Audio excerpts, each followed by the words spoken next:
Hi guys, I'm Eileen. Today, I want to share with you how much money I've lost from selling my designer bags and luxury items from my own collection over the years. It was really quite depressing when I sat down and put together all this information, but I just really wanted to give you guys a realistic picture of how much money you could lose, and hopefully you don't repeat my mistake. So I've lost about £1,200 from the sale of the Cartier Love bracelet, £1,800 for the Cartier Just on Clue bracelet, £1,800 for the Van Cleef and Arpels Magic Alhambra necklace in mother of pearl, £1,900 for the Hermes Kelly necklace in rose gold, £2,500 for the 4 Chanel handbags I sold, £1,000 for the Hermes Lindy 26 bag, and another £1,000 for the small leather goods, including Hermes leather charms. So the grand total comes up to over £10,000. It really breaks my heart to say this, but the reality is I've sold more items than I can actually remember, most of which I lost money on rather than making a profit. So the real figure is actually worse than what's showing on my spreadsheet. And again, I'm only sharing this with you because I want you to get an idea about how quickly your luxury items will lose their value and why you shouldn't commit yourself to buying anything unless if you're 110% sure. When I look back at how much money I've wasted and the effort I had to put in to sell these items, it really reminds me to respect my money. And honestly, I've cut down so much on impulse shopping and just spending in general. So if you think you are struggling with shopping problems, you might want to make yourself a spreadsheet as well, because it might actually be the best wake-up call you need. Now, seeing I've lost so much money from selling my luxury items, you might wonder, should I really sell my pieces even though I don't use them? Or maybe I should just leave them in my collection in case if I change my mind in the future. Now, it is true, you might change your mind about something. For example, at one point, I really wanted to sell this watch, which is my Rolex Datejust 31 with white gold bezel and diamond dials, because I simply wasn't wearing it a lot. But then I thought, wait, this is the only watch in my collection, so maybe I should hold fire and see if I fall back in love with it. And I did. I'm wearing it so much more now and I really enjoy it. So I'm not advocating that you should rush into selling every single item from your collection. However, if something is not working out for you, you will know it. I'm quite a practical person, so the fact that I'm not using something that much is usually quite enough a reason for me to sell the item. So I like to review my collection now and again just to see if there's anything that I've not been reaching for in the last 12 months. Over the last few years, I've sold more than 20 items, and honestly, I've had no seller's remorse. For me anyway, not selling an expensive item that doesn't serve me anymore is a bigger loss, because first of all, my money is locked in the item that just sits there collecting dust. Moreover, I still have to pay for insurance and maintenance just to keep it in my collection. So personally, I think it's better to just cut my losses, get some money back, and reduce my physical and mental clutters. I think it also really helps to see this whole situation as a life lesson. At least going forward, I know I'll be more intentional with everything I buy. Seeing I talk a lot about luxury decluttering, I've received some questions asking about how to decide on a price point if you want to sell something from your collection. First of all, I would suggest to look at the general price range for your item on the second-hand market. If you want to sell an Hermes Birkin bag or a Chanel mini flap, for example, chances are your bag will do very well on the pre-loved market, even if you sell it at higher than retail price. However, a lot of luxury items don't share the same fate, so you do have to consider giving some kind of a discount. So certainly spend some time to do research on that. You then have to consider miscellaneous costs like sale commission, postage, and insurance. I usually sell my luxury items myself because I'm very fortunate to have a small following who also love luxury items. However, if for whatever reason I don't get a lot of inquiries for a certain item, I will then wait for about 6 to 12 months before sending it to a consignment service to close the deal for me. Next, let's talk about what to do with the money you get from the sales. I used to think of it as free money. I can now buy something else without touching my savings. I remember I sold my Celine Nano luggage tote at almost 50% off. And with that money, I immediately bought myself two Hermes Rodeo leather charms, which I eventually let go of as well.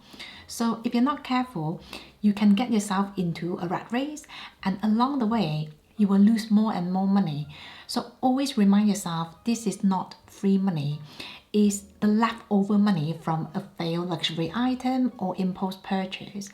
For me, every time I sell something, the money will straight away go into my investment account. Part of me feels better when I do that because it just feels like I'm reversing my mistake by putting the money to work for me. Another thing I try to do now is every time I feel like buying something, I'll first of all invest the same amount of money. So for example, if I want to buy a luxury handbag for £500, I'll have to invest £500 into something else first. You really don't have to do this. It just makes me feel less guilty about buying a luxury item. But I think it will work really well if you're quite prone to impulse shopping. When I look back at all the expensive things I bought and sold, I sometimes wonder if I was addicted to the excitement of buying and unboxing rather than me actually liking the items. At one point, I desired so much to own all these pieces. So why is it that 2 or 3 years later, all I wanted to do was to get rid of these items? So I think it's really important to recognize the excitement that comes with shopping and be aware that this feeling will wear off in time. And when the excitement is gone, you are now left with this item that doesn't live in the fancy packaging anymore, and you're now having to pay more to look after it. Essentially, wanting something and wanting something new are two very different things, and if you're able to differentiate between the two, it will save you a lot of money, and I can certainly attest to that. If you watch a lot of luxury unboxing videos, you will see a lot of happy faces, but I just wanted to show you a different side of shopping and what might happen after a very exciting and expensive haul. In short, don't rely on shopping for temporary happiness. It's a very expensive therapy. If there's one thing I've learned in the last 10 years, it is that luxury items, even the very classic pieces, are not investment. Now, I sometimes use the word investment loosely on my channel, but when I say a handbag is an investment piece, what I really mean is I get a lot of use from this bag, and it's also a very good fit for my needs, my lifestyle, and my wardrobe. But I certainly don't rely on the bag to make me a profit or generate an income. Now, real investments are things like rental properties, businesses, stocks and shares that will either appreciate in capital values or generate a cash flow. Meanwhile, Chanel handbags, Hermes shoes, and Gucci belts are consumers' products. Even though these pieces go up in price year after year, we as individual sellers don't benefit that much from that. For example, the Chanel Classic flaps are fairly available in the Chanel stores. So the only incentive for someone to buy it from me is a good discount. Otherwise, they might as well buy it brand new from the store. So my suggestion is, if you have a passion for luxury items, by all means, enjoy them responsibly, but just acknowledge the fact that a lot of luxury items will lose their values as soon as they go home with you. Whenever I want to buy something now, I always ask myself two questions. First of all, will I keep it in my collection for a long time? And if not, will I be happy to sell it in a brand new condition at a huge loss? One very important practice I feel like we should all embrace when shopping for luxury items is to just wait. Now, at the end of the day, these are luxury products, which means we don't need them desperately. I understand it might be easier said than done, especially if you love luxury items. I mean, if you come across a limited edition Chanel handbag today, the last thing you want to do is wait because the bag will sell out in no time. But you know what? Same goes with your money. Once it's gone, it's gone. Honestly, if you just take a step back and sleep on it, the temptation will start to feel a lot smaller. So don't rush into buying anything. If it's meant to be, it will be yours. So if you're not in the financial position to buy something without getting yourself into credit card debt, just wait.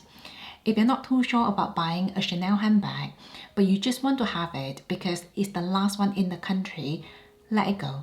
During sale seasons, tell yourself there will always be another sale coming and you don't have to buy more than you need to. Even if you really love something, leave the item in your basket for a few days because you might change your mind.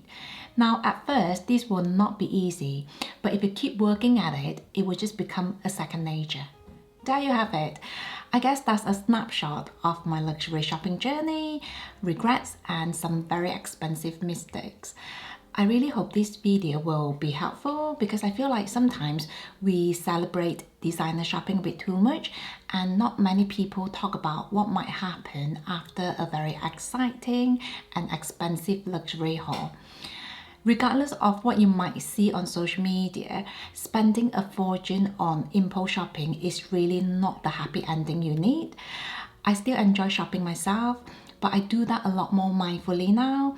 So I really hope this video about my painful lessons will serve as a reminder for all of you. So that's it from me. Thank you so much for watching and don't forget to share, like and subscribe. I will see you in my next one. Have a nice day.